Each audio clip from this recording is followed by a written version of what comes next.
démarre.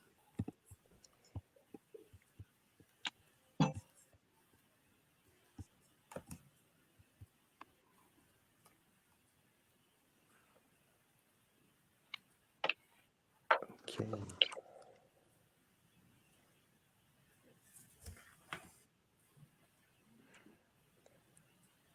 Bonjour à tous, bienvenue. Bonjour.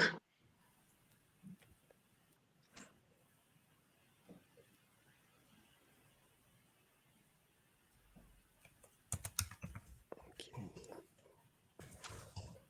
On attend peut-être encore une minute et on commence.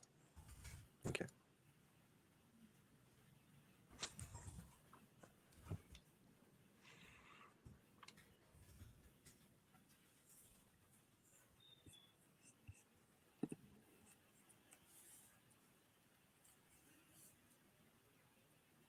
Bonjour à tous, bonjour à toutes. On va débuter dans 30 secondes. On attend juste un petit délai supplémentaire avant de lancer la session.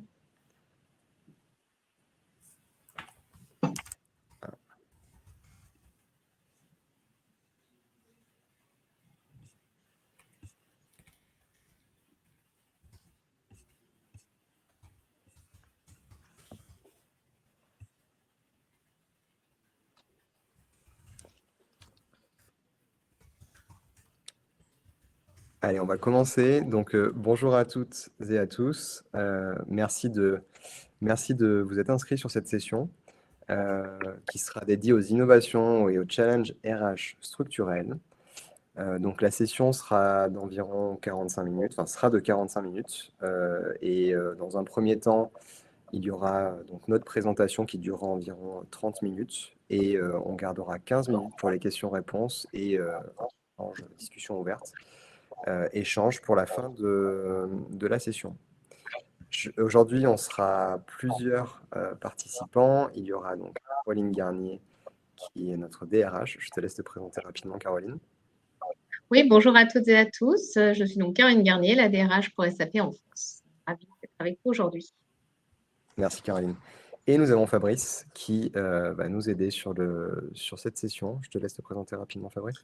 Oui, bonjour à tous. Moi, je suis en charge du développement commercial des solutions de planning chez SAP. Merci Fabrice. Et donc moi, Grégory Delpech, je suis en charge des programmes d'innovation chez SAP SuccessFactors. Visiblement, il faut que je parle un petit peu plus fort. Christelle, vous me direz si ça va un petit peu mieux dans le... Je vais essayer de... Je suis pas sûr qu'au niveau des réglages, je puisse faire grand-chose, mais je vais essayer de parler plus fort, tout simplement. Dites-moi dans le chat si ça... peut-être ton micro, Grégory, parce que tu es le seul à utiliser un casque. Ouais, sinon. Ok, je vais continuer à parler plus fort alors, Christelle. Merci beaucoup.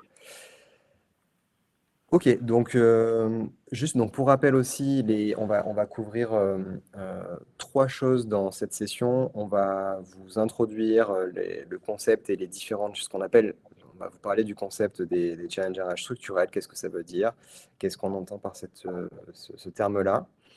On va vous parler des technologies innovantes, intelligentes, et Caroline fera un retour d'expérience sur pas mal d'initiatives qui sont en phase avec le sujet d'aujourd'hui, qui sont menées chez SAP.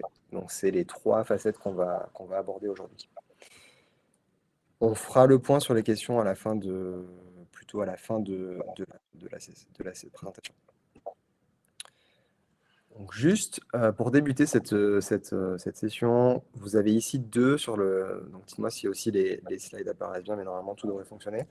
Vous avez ici 2 citations.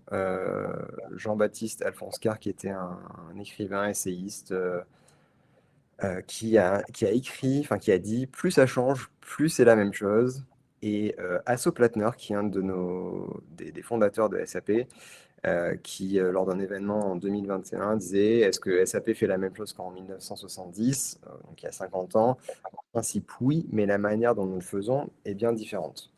Donc ces deux citations sont vraiment là pour poser un peu le contexte et illustrer ce que l'on entend derrière les challenges RH structurels ou pérennes, récurrents. En fait, l'idée qu'il y a derrière cela, c'est simple, c'est les entreprises, que ce soit aujourd'hui ou il y a 50 ans, elles doivent faire la même chose, elles sont exposées aux mêmes challenges. En revanche, tout ce qui gravite autour, les technologies, les régulations, les demandes du marché, tout ça évolue. Mais au final, si on se met dans le prisme notamment des RH, eh bien, il y a tout un tas de choses que les entreprises et que les équipes RH doivent mener, quelle que soit vraiment l'époque ou le contexte. Par contre, ce qui change, on va le voir, c'est tout ce qui gravite autour. Je passe sur la slide suivante. Donc, comme vous le voyez au milieu de cette pyramide, il y a au centre ce qu'on appelle les challenges RH structurels. On va détailler quels sont ces challenges-là. Et tout autour, il y a des choses qui évoluent. Les technologies, le marché, les demandes, les régulations, la main-d'œuvre, tout ce qui affecte la main-d'œuvre autour. Par contre, il y a des choses qui restent constantes et qui font qu'elles sont durables et qui occupent, j'imagine, pas mal les équipes RH de toutes les entreprises. Juste pour refaire une dernière analogie, après vraiment rentrer dans le vif du sujet, en fait, alors je ne sais pas si on voit très très bien, mais sur la partie de gauche, vous avez une espèce de frise avec une évolution des styles de musique au fil des années, et en dessous des différents moyens pour diffuser cette musique-là. Quelles que soient les années, là c'était pour mettre en perspective le fait de quand on organise par exemple une fête ou une soirée, on aime bien que les gens s'amusent, dansent et donc jouent de la musique. L'idée c'est qu'au fil des années, les styles ont changé, la technologie a changé, mais cet objectif reste le même. Ou sur la partie de droite, donc cette image c'est plutôt pour représenter les couleurs primaires. Donc on pourrait aussi se dire ça, que ces challenges RH structurels-là, si on les imagine, si on les met en phase avec une métaphore, c'est un peu la palette de couleurs qui va permettre à l'entreprise de pouvoir, et au niveau RH, de pouvoir adresser tout un tas de différents autres sujets, mais c'est des choses qui restent constantes et qui sont vraiment dans l'ADN au niveau RH.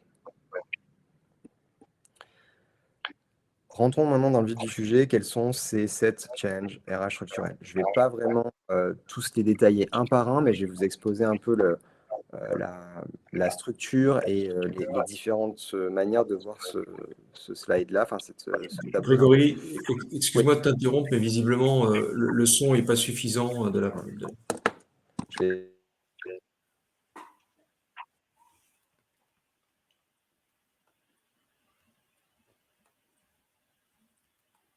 Nous avons perdu Grégory. Ouais, je pense qu'il a débranché son casque et du coup, il va revenir.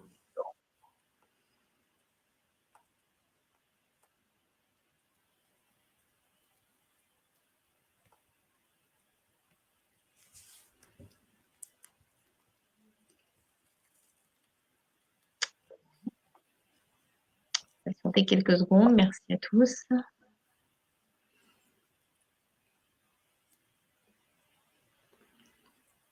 Vous pouvez peut-être en profiter par rapport à ce que vous voyez à l'écran. S'il y a des questions qui se posent, n'hésitez pas à les loguer dans le chat ou dans l'onglet questions.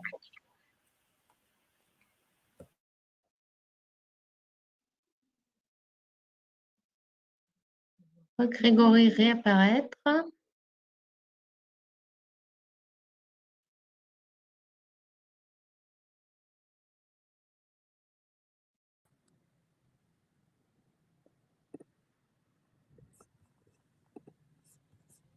Grégory, tu nous entends? Oui, je vous entends. Par contre, la caméra visiblement ne Ça fait fonctionne rien. plus. Faisons son. Est-ce que vous m'entendez? Oui. Enfin, moi, oui. Ok. Bon, je vais essayer de continuer comme ça. Christelle, je vais essayer de garder un œil aussi dans le chat pour voir si ça va mieux. Ok, on vous entend mieux. Ok, parfait. Donc, je reprends. Les 7 challenges RH structurels. Donc, en gros, dans ce tableau-là, vous avez sur la gauche les 7 challenges en question. Et vous avez 2 colonnes avec la vision entreprise et la vision employé. Donc, les 4 premiers challenges, on va les représenter de manière assez simple comme les choses que les entreprises, en gros, doivent faire. Donc, structurer des organisations, pourvoir, ouvrir, pourvoir des postes, développer les compétences des personnes, des employés, et engager la performance des employés également. Les 3 derniers, ce sera plutôt comment les entreprises peuvent améliorer et s'y prendre, avec notamment en essayant d'améliorer la productivité, en essayant bien sûr d'assurer la conformité, tout en essayant de bâtir, créer une culture d'entreprise forte. Donc, au travers de ce tableau-là, vous voyez bien la différence. Si on prend par exemple structurer les organisations, les priorités des entreprises, enfin ce challenge-là, on peut se dire, OK, d'un point de vue entreprise, ça va être comment je structure les postes au sein de mon organisation, comment je les rends disponibles et accessibles dans un monde, dans le cadre du travail hybride. Par contre, côté employé, ça va être une autre perspective, ce sera, OK, quelles sont les opportunités de carrière que je peux avoir au sein de l'entreprise. Donc, pour chacun de ces challenges-là, vous voyez, il y a une différente perspective entre la vision entreprise et la vision employée. Maintenant, l'objectif, c'est de se dire, OK, ces choses-là, elles ne changent pas vraiment. En revanche, comme on l'a vu au début sur le slide avec la pyramide, l'environnement est en constant changement, et notamment les technologies, et c'est ce qui va être le cœur du sujet de la discussion. Et donc, ce que l'on a fait, donc là, vous avez ici une étude qui a été donc faite par SAP SuccessFactors, mais qui, en fait, utilise plus de 170 sources de différentes études qui ont été faites pour, en gros, analyser, vous savez, chaque début d'année, on a quelles sont les tendances de la nouvelle année. Donc, en soi, ce n'est pas des tendances que nous avons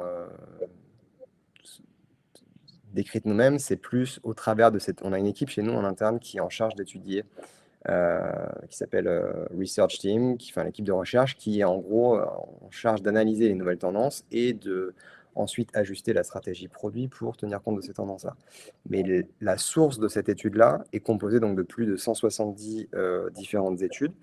Et ce qu'elle fait apparaître cette année, c'est que le top 3, donc c'est peut-être un peu petit, mais vous aurez le lien dans la présentation et vous pourrez la consulter.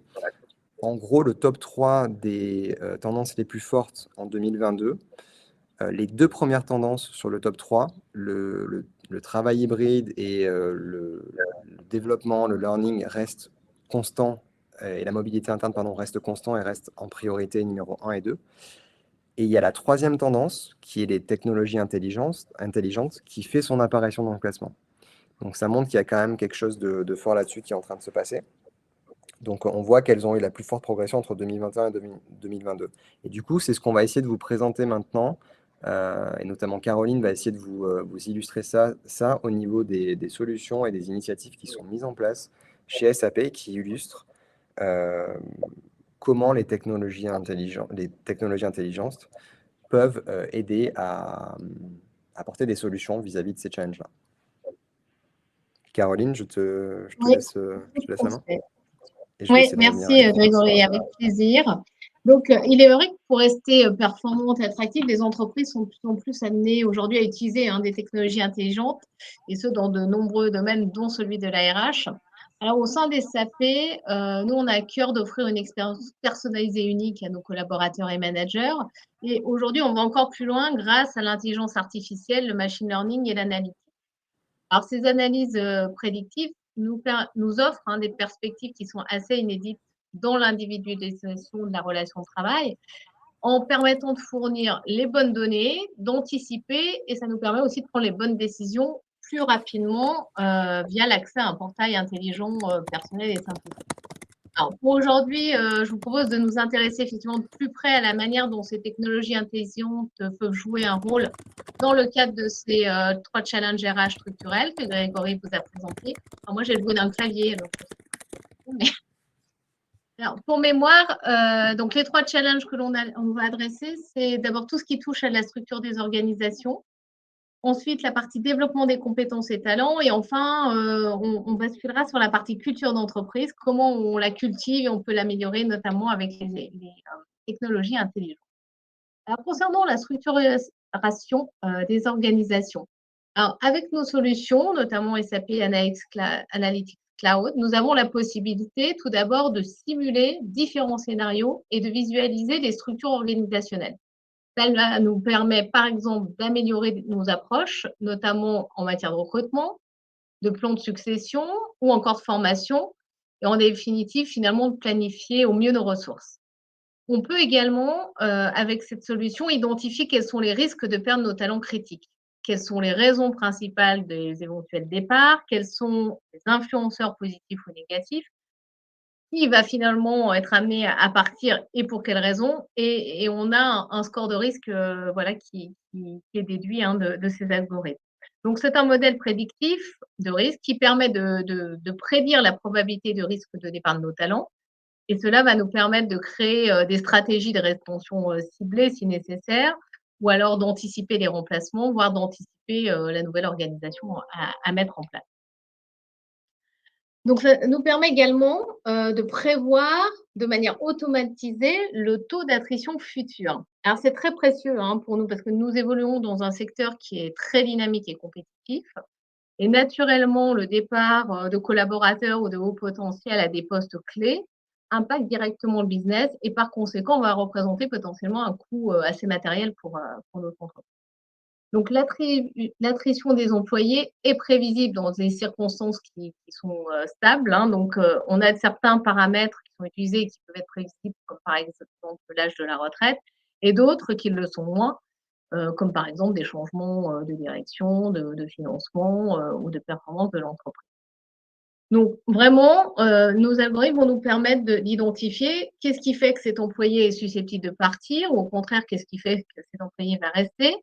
Est-ce qu'il va ou non partir? Quand? Et surtout, ce qui peut être fait donc pour l'éviter ou le prévenir et quel impact cela peut avoir, sur l'organisation. On peut prendre un exemple assez concret, hein, au sein de SAP, notamment, qui a été mis en place en Espagne, mais qui peut être valable, partout. Donc on est très attaché au sein de SAP à l'égalité de genre et on surveille, les femmes au poste, de direction, enfin le nombre de femmes au poste de direction. C'est une priorité pour nous et il est important pour nous de promouvoir et retenir des femmes dans certains postes, notamment les plus seniors, parce que ça aussi, c'est un challenge. Donc, avec l'utilisation de ces algorithmes prédictifs, ça nous permet d'identifier le risque de départ des femmes qui occupent ces postes de direction et ainsi, on peut mettre en place des stratégies spécifiques pour ce groupe de salariés. C'est ce qui a été fait du coup à Barcelone en mettant, en place un programme de mini MBA créé et destiné spécifiquement pour les femmes, et les futurs leaders femmes de SAP. Donc on prépare, comme ça l'avenir. Ces technologies intelligentes permettent aussi de planifier à l'avance les ressources nécessaires. Donc ces technologies permettent d'avoir une analyse des écarts entre notre workforce actuelle, les compétences qu'elle possède par rapport aux besoins de l'entreprise pour atteindre nos objectifs business, bien entendu. Donc, cette analyse de gap va permettre aux organisations de planifier, par exemple, leur croissance, de comprendre les compétences et l'expérience que notre main-d'œuvre a actuellement, de développer des stratégies pour combler ces écarts. Donc, en disposant en amont d'informations stratégiques sur les profils, les compétences, nous pouvons planifier les compétences futures et adresser les profils nécessaires.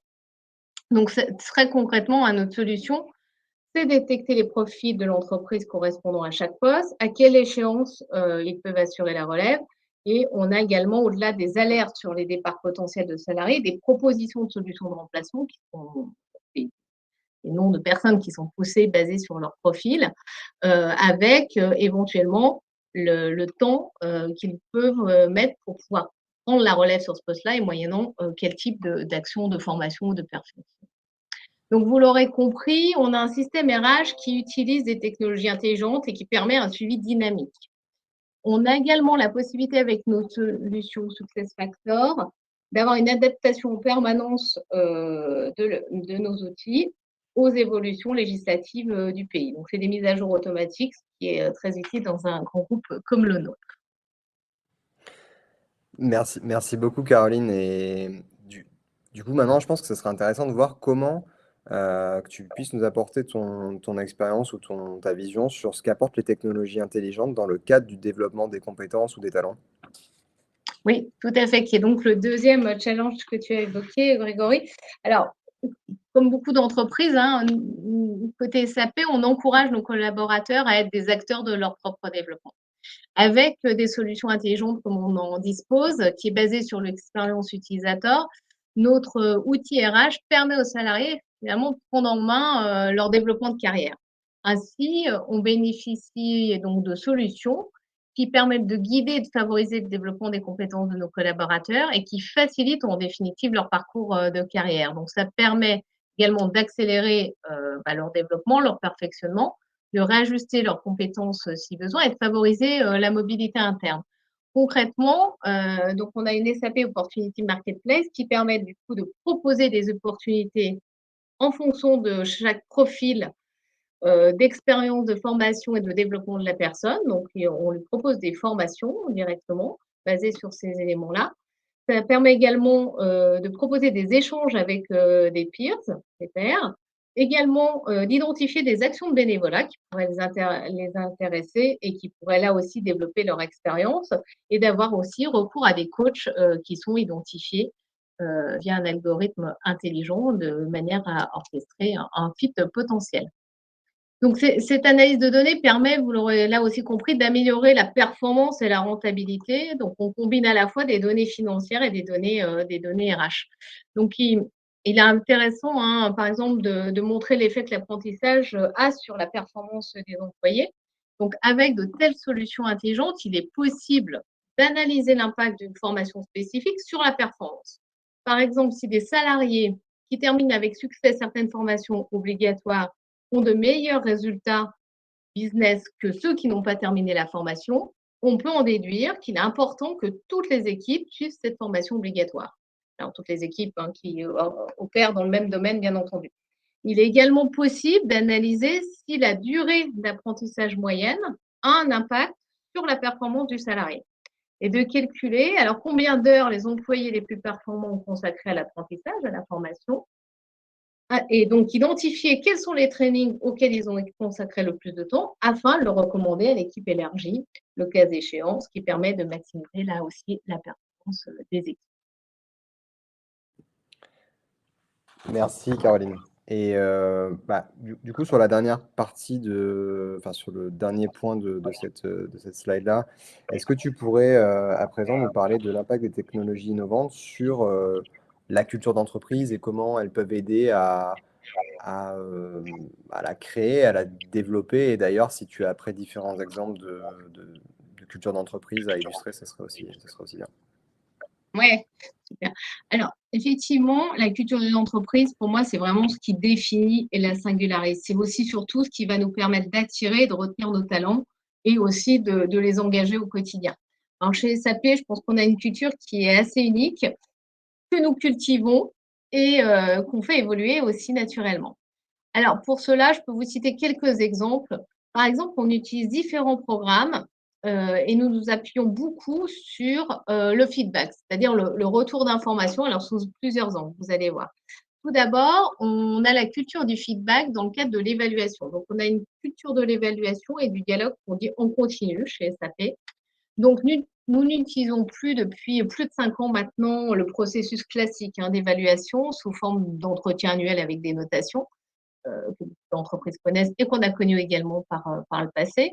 On part du principe qu'à l'heure du temps réel permanent, il est important de reconnaître nos salariés tout au long de l'année et que le feedback doit être permanent et qu'il vient de multisources.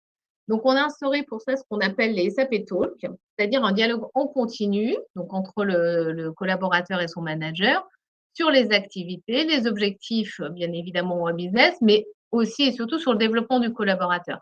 Ça va nous permettre de s'assurer que les managers partagent du feedback constructif de manière régulière, leur point individuel, avec les membres de leur équipe, afin de soutenir leur développement. Alors, c'est un échange qui peut être organisé aussi bien par le manager que par le collaborateur.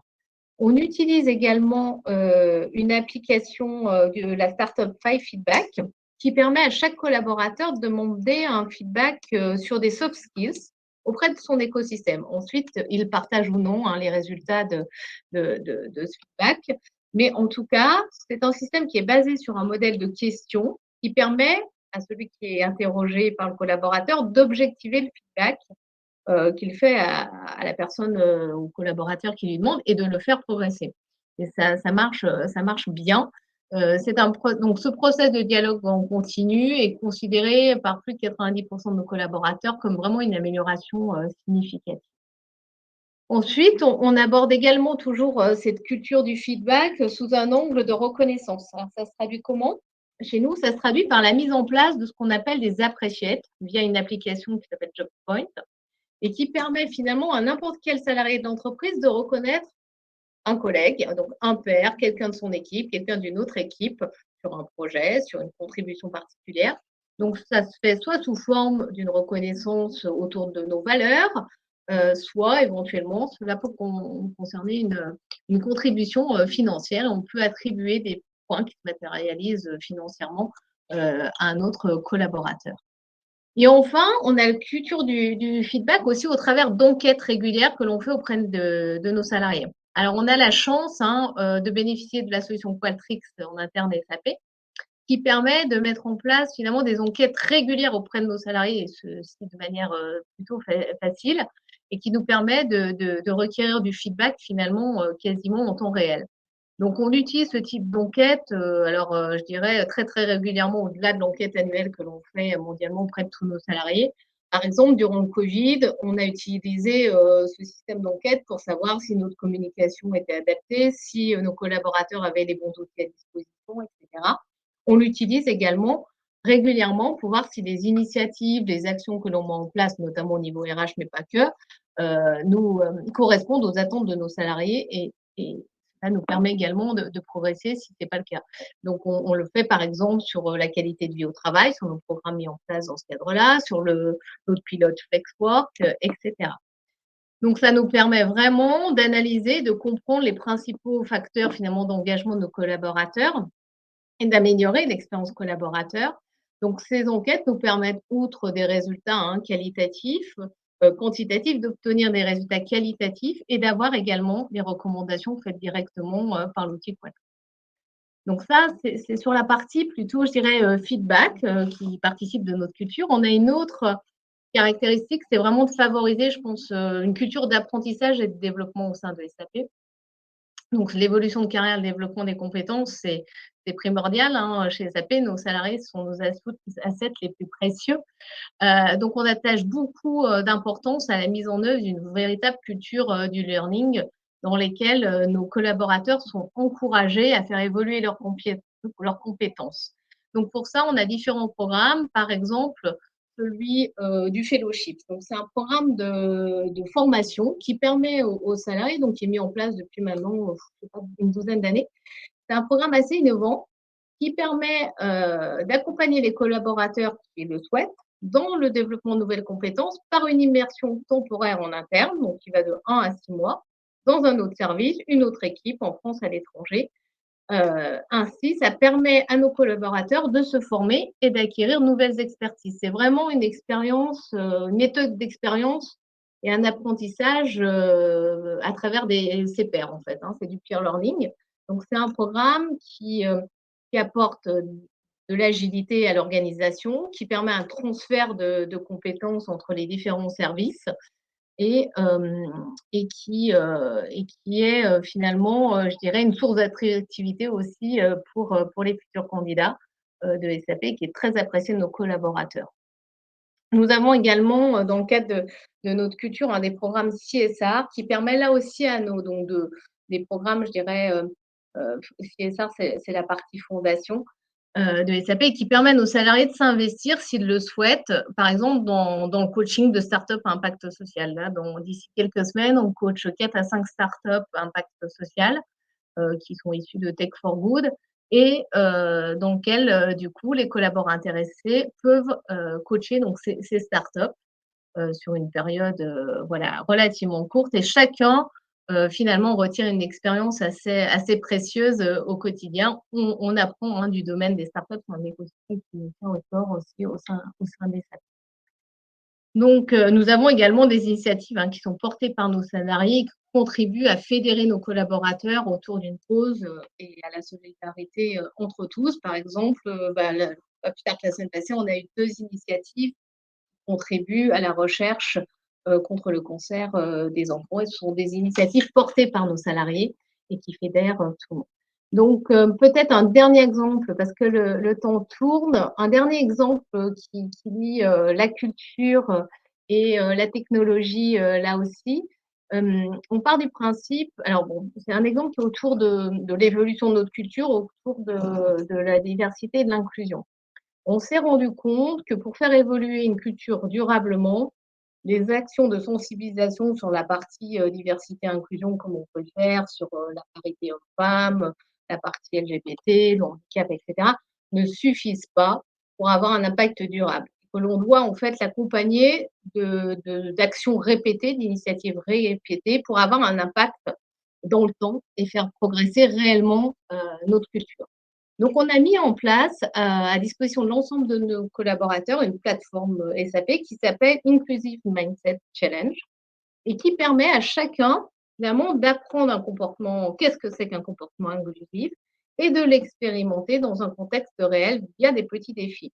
Ça permet également d'échanger avec des pairs, de se fixer des actions.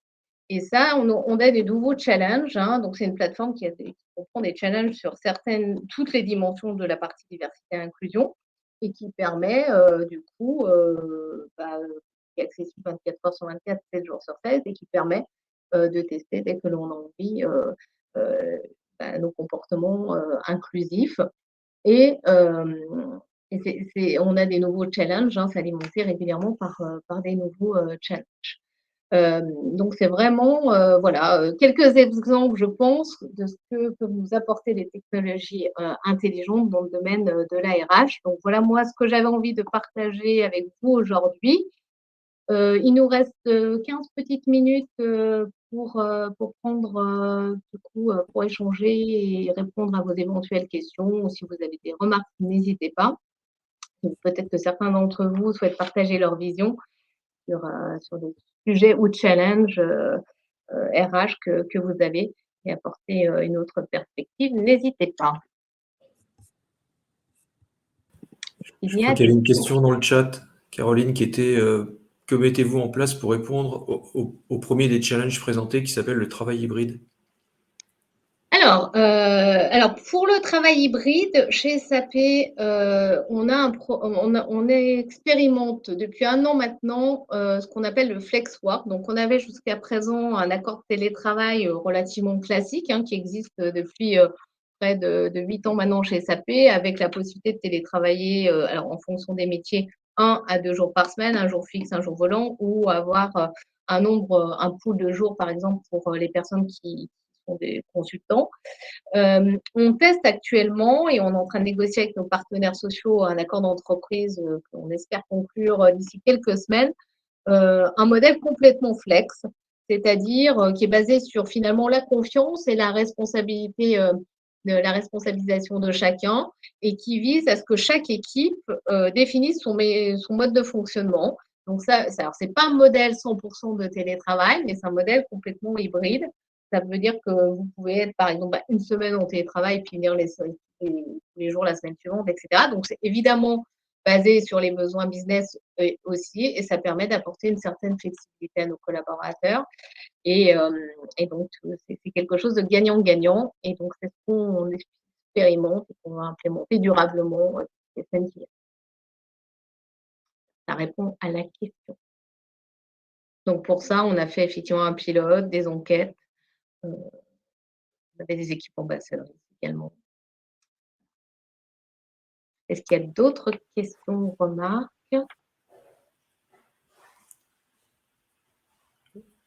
Alors, pendant que les gens préparent leurs questions, moi, je veux bien apporter un éclairage pour avoir la chance d'être à la fois manager au sein de SAP. Donc, tout ce que vient de dire Caroline, j'en suis acteur et contributeur. Donc, c'est effectivement une chance que l'on a en tant que manager, mais aussi vis-à-vis des équipes. C'est aujourd'hui le ressenti est vraiment très, très positif. Et puis, la double casquette que j'ai en tant que responsable commercial, le développement commercial sur les offres de planification et notamment sur les sujets RH qui deviennent un vrai sujet. Caroline l'a très bien dit, attrition du personnel, les difficultés de garder les talents. Donc tout ça, c'est quelque chose que la plupart d'entre vous aviez l'habitude de travailler peut-être encore beaucoup avec Excel. Compte tenu du contexte économique, géopolitique, on voit qu'on peut plus se permettre de travailler avec des outils, des plateformes de cet ordre. Donc il faut avoir des systèmes qui viennent se sourcer dans on va dire les systèmes opérationnels des ressources humaines pour ensuite faire toutes les prédictions, les prévisions, stocker différentes versions, les worst case, best case scénarios sur ces thématiques qui vont impacter les décisions en termes de recrutement, en termes d'attrition, en termes de départ aussi, départ à la retraite. Donc anticiper tout ça, quels sont les futurs talents qu'on doit identifier par rapport aussi à des produits, à de futurs rachats, des acquisitions. Voilà. Donc, en fait, c'est pas uniquement dans le contexte de l'entreprise actuelle, mais c'est également dans ce qu'on imagine, dans ce que la direction générale vous impose, vous, en tant que professionnel des ressources humaines, comme ligne de conduite, comme feuille de route, j'allais dire contrainte. Restons positifs, mais on sait aussi que voilà, après, il faut jouer avec un certain nombre de critères ou d'éléments, y compris quelque chose qui s'appelle la base salariale, qui fait que vous avez besoin de gérer l'ensemble de ces informations de manière à présenter les meilleures options pour les différents managers. Alors, je crois qu'il y a une question qui a été posée dans le chat. Je n'ai pas vu Grégory. Non, enfin, pas de... Moi, j'ai répondu aux différentes questions. C'était plus des précisions sur certaines appellations, enfin, sur certaines tendances, notamment HR in the Spotlight. Donc, c'était plus, parce que ça, l'étude était en anglais, mais c'était plus sur la place que les équipes HR ont au sein de l'organisation. Et oui, il y a effectivement une nouvelle question qui vient d'arriver. Qu'avez-vous mis en place pour accompagner les managers dans la maîtrise de ces outils intelligents? Avez-vous formé aux postures managériales? Alors, je peux peut-être apporter un élément de réponse. Alors, en fait, on est quand même dans une entreprise où le digital, je dirais que c'est notre cœur de métier. Ce qui ne veut pas dire que pour autant, on est tous familiers sur des outils différents RH, mais c'est assez intuitif chez nous quand même. Après, par exemple, pour les postures managériales, si je reprends l'exemple de l'hybride qu'on citait tout à l'heure, on a des workshops effectivement qui guident nos managers et les équipes pour échanger sur ce sujet-là. Alors, on le fait là aussi via des outils digitaux parce qu'on peut avoir des équipes qui sont éclatées sur plusieurs sites et plusieurs pays. Donc, on utilise beaucoup, par exemple, Mural ou ce genre d'outils. Mais alors on a des formations qui sont mises à disposition sur tout ça. Mais je dirais que chez nous, c'est quand même assez intuitif. Alors, je vous laisse réagir, Grégory et Fabrice. Fabrice, en tant que manager, tu peux peut-être ajouter, mais je pense que chez nous, ça fait. Oui, non, je confirme ce que tu viens de dire, Caroline. Effectivement, pour être aussi, comme tu disais, cross-pays ou cross-région, parce que moi j'ai une couverture Eurasie, donc c'est un écart type qui est assez important. Donc c'est à la fois régional, c'est à la fois des time zones différents, mais c'est surtout des cultures différentes. Donc je pense que ça, c'est effectivement important de les appréhender et les outils qui sont mis en place par les ressources humaines, SAP, de manière générale, sont effectivement efficaces de ce point de vue-là.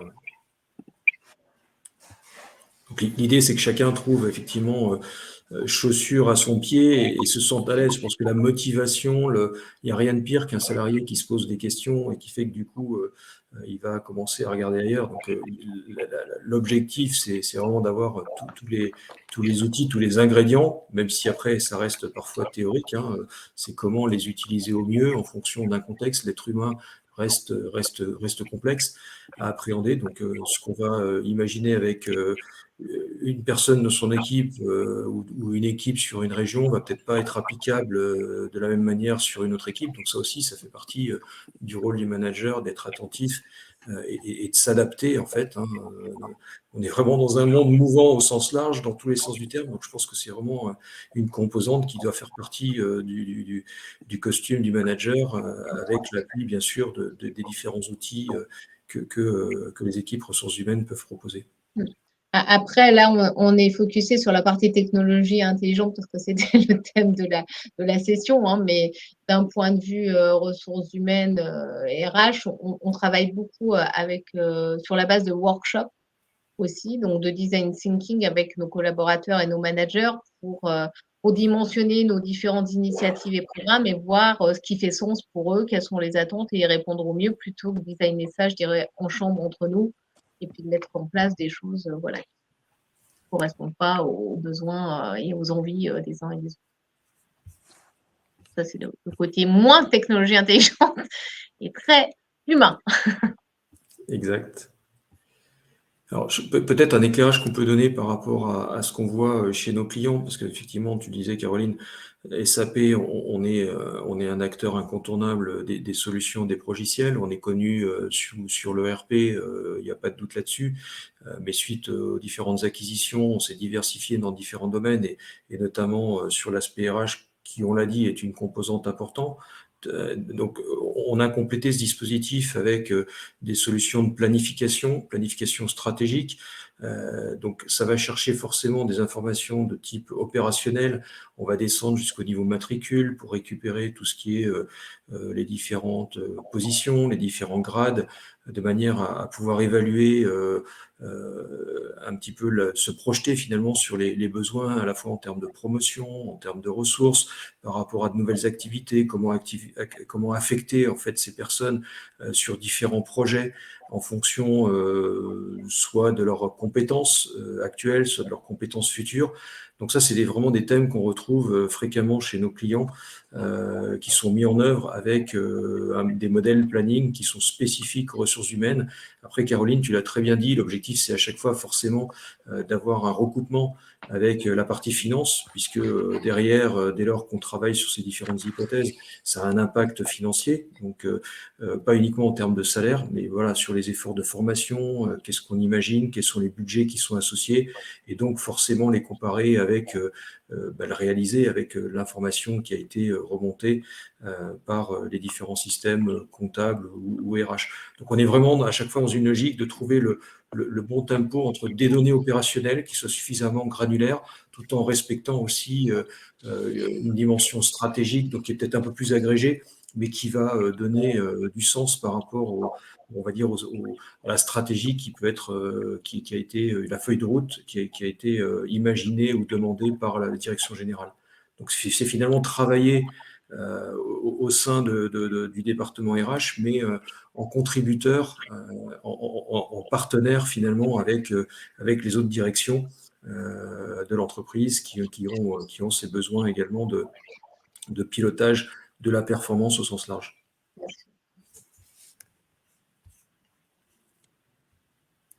Il y a encore une question. Il reste quelques minutes. S'il y a d'autres questions. On arrive à la fin.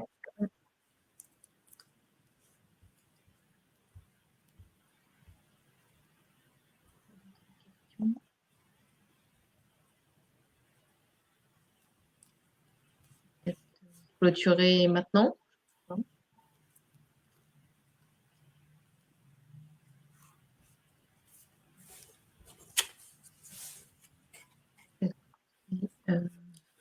Christelle est en train de taper.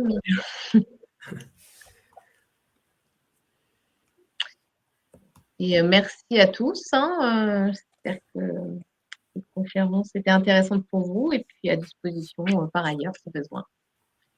Très bonne journée. Merci à tous pour votre temps et donc effectivement à votre disposition pour continuer les échanges sur les solutions SAP qui pourraient répondre à vos problématiques de planification stratégique dans le cadre des ressources humaines. Merci beaucoup. Merci. Bonne fin de journée. Au revoir. Au revoir. Merci.